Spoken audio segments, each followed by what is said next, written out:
নমস্কার বন্ধুরা, আমি অভিজিৎ কেরিয়ার স্টক ইউটিউব চ্যানেলে আপনাদের স্বাগত।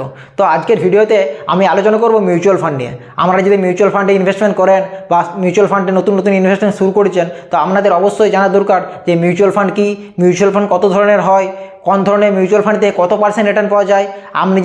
আপনার যদি গোল হয় মিউচুয়াল ফান্ড থেকে 1 কোটি টাকা অ্যাচিভ করা, সেই 1 কোটি টাকার গোল অ্যাচিভ করতে কোন ধরনের ফান্ড থেকে কত বছর সময় লাগবে 1 কোটি টাকার গোল অ্যাচিভ করতে, সাথে মিউচুয়াল ফান্ডে কত ধরনের আমাদেরকে চার্জ দিতে হবে, কত ধরনের টাকা আমাদের কাটবে মিউচুয়াল ফান্ড থেকে। এছাড়াও আমাদেরকে কী পরিমাণ ট্যাক্স পেমেন্ট করতে হবে, মিউচুয়াল ফান্ডে আমরা যদি ইনভেস্টমেন্ট করি টাকা রিডিম করার সময় আমাদেরকে কী পরিমাণ ট্যাক্স পেমেন্ট করতে হবে, আজকের ভিডিওতে সমস্ত বিষয় নিয়ে আলোচনা করব। তবে ভিডিও শুরু করার আগে আপনি যদি চ্যানেল নতুন হন অবশ্যই চ্যানেলটাকে সাবস্ক্রাইব করে রাখুন, আর ভিডিও ভালো লাগলে ইনফরমেটিভ মনে হলে অবশ্যই আমাকে সাপোর্ট করার জন্য একটা লাইক করে দেবেন। চলুন শুরু করা যাক। তো প্রথমে আমরা জানি মিউচুয়াল ফান্ড কী।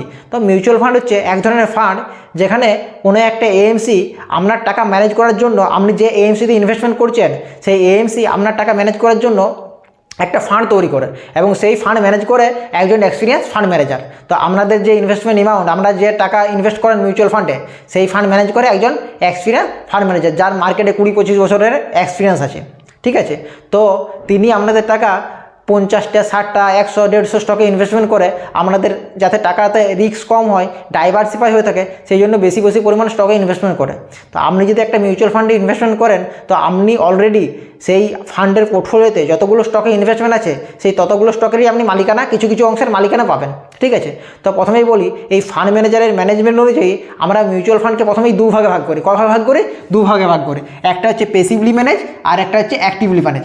পেসিভলি ম্যানেজ মানে কি? পেসিভলি ম্যানেজ মানে ফান্ড ম্যানেজার তেমন অ্যাক্টিভভাবে ম্যানেজ করে না ফান্ডকে, কোনো একটা ইন্ডেক্সকে ফান্ড ম্যানেজার ফলো করে, যেগুলোকে আমরা ইন্ডেক্স ফান্ড বলি। তো এই ইন্ডেক্স ফান্ডে ফান্ড ম্যানেজার তেমন অ্যাক্টিভলিভাবে ফান্ডকে ম্যানেজ করার প্রয়োজন পড়ে না, কারণ সে কোনো একটা ইন্ডেক্সকে ফলো করে, সেই ইন্ডেক্স যেমন পারফর্ম করে সেই ফান্ডও সেইভাবে রিটার্ন দেয় বা সেইভাবে পারফর্ম করে। ঠিক আছে, যেমন আমাদের ইন্ডেক্স কী কী আছে, আমাদের ইন্ডেক্স আছে নিফটি 50 ইন্ডেক্স, সেন্সেক্স ইন্ডেক্স। ঠিক আছে, তো আমাদের নিফটি 50 সেন্সেক্স এইসব ইন্ডেক্সের কিছু কিছু ফান্ড আছে যেগুলোকে আমরা ইন্ডেক্স ফান্ড বলি। এছাড়াও স্মল ক্যাপ ইন্ডেক্স ফান্ড হয়, মিড ক্যাপ ইন্ডেক্স ফান্ড হয়। যেসব fund small cap stock investment করে, স্মল ক্যাপ স্টক, সেই সব ফান্ডে কী হয় স্মল ক্যাপ ইন্ডেক্স।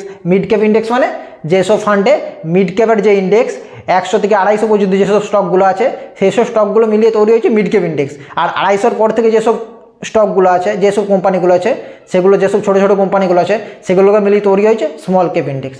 তো small cap index, mid cap index, তো বিভিন্ন ধরনের ইন্ডেক্স হয়। তো এই ইন্ডেক্স ফান্ডকে আমরা কী বলি? Passively manage fund. এরপর আলোচনা করছি অ্যাক্টিভলি ম্যানেজ ফান্ড। তো অ্যাক্টিভলি ম্যানেজ ফান্ডকে আমরা বিভিন্ন ভাগে ভাগ করতে পারি, যেমন large cap fund, mid cap fund, small cap fund আর মাইক্রো ক্যাপ ফান্ড। ঠিক আছে, লার্জ ক্যাপ ফান্ড মানে টপ যে 100 কোম্পানি, সেই সব 100 কোম্পানি, সেই সব 100 স্টক নিয়ে হয় লার্জ ক্যাপ। ঠিক আছে, মিড ক্যাপ মানে 100 থেকে 250, 101 নাম্বার থেকে 250 পর্যন্ত যেসব স্টকগুলো আছে সেগুলো হচ্ছে মিড ক্যাপ স্টক। আর 251 থেকে তারপরে যে স্টকগুলো আছে সেগুলো হচ্ছে স্মল ক্যাপ স্টক, আর লাস্টের দিকে যে স্টকগুলো আছে সেগুলো হচ্ছে মাইক্রো ক্যাপ স্টক। তো প্রথমে বলি রিটার্ন কেমন পাওয়া যায় মিউচুয়াল ফান্ডকে। তো প্রথমে আমরা দুভাগে ভাগ করলাম, অ্যাক্টিভলি ম্যানেজ, পেসিভলি ম্যানেজ। এরপরও যে টাইপগুলো আছে সেগুলো দেখলাম। এরপর আসি রিটার্ন কী ধরনের পাওয়া যায়। তো আপনি যদি ইন্ডেক্স ফান্ডে বিনিয়োগ করেন, ইন্ডেক্স ফান্ডে যদি ইনভেস্টমেন্ট করেন, তো ইন্ডেক্স ফান্ডে প্রথমে বলে রাখি রিস্ক অনেকটাই কম হয়। ঠিক আছে, তবে রিটার্নও অনেকটাই কম পাওয়া যায়। তো ইন্ডেক্স ফান্ডে আপনি যদি বিনিয়োগ করেন নিফটি 50 বা সেন্সেক্সের যে ইন্ডেক্স ফান্ড হয় সেখানে আপনি 12 থেকে 13% রিটার্ন জেনারেট করতে পারেন। কত?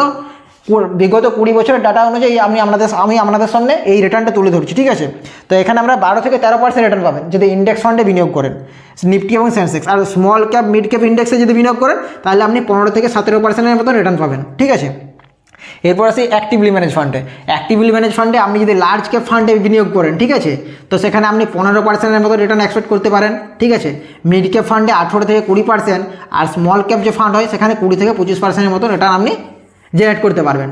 আর মাইক্রো ক্যাপ ফান্ডে বিগত 20 বছরের কোনো ডাটাই নাই, ওই জন্য আমি এখানে আপনাদের কত পার্সেন্ট রিটার্ন পাবেন সেটা আমি শেয়ার করলাম না। ঠিক আছে, তো এই ধরনের আপনি রিটার্ন এক্সপেক্ট করতে পারেন আপনি যদি মিউচুয়াল ফান্ডে ইনভেস্টমেন্ট করছেন। ঠিক আছে, এরপর আসি আমাদের এই মিউচুয়াল ফান্ডে কত রকমের চার্জেস দিতে হয়। মিউচুয়াল ফান্ডে আমরা যে ইনভেস্টমেন্ট করি তো আমাদেরকে কত রকমের চার্জ দিতে হবে। তো প্রথমে বলে রাখি মিউচুয়াল ফান্ডে আমাদের মেনলি 2 রকমের চার্জ দিতে হবে। একটা হচ্ছে এক্সপেন্স রেশিও কি, একটা হচ্ছে এক্সপেন্স রেশিও, আর 2 নম্বর হচ্ছে এক্সিট লোড। তো এক্সপেন্স রেশিও কি?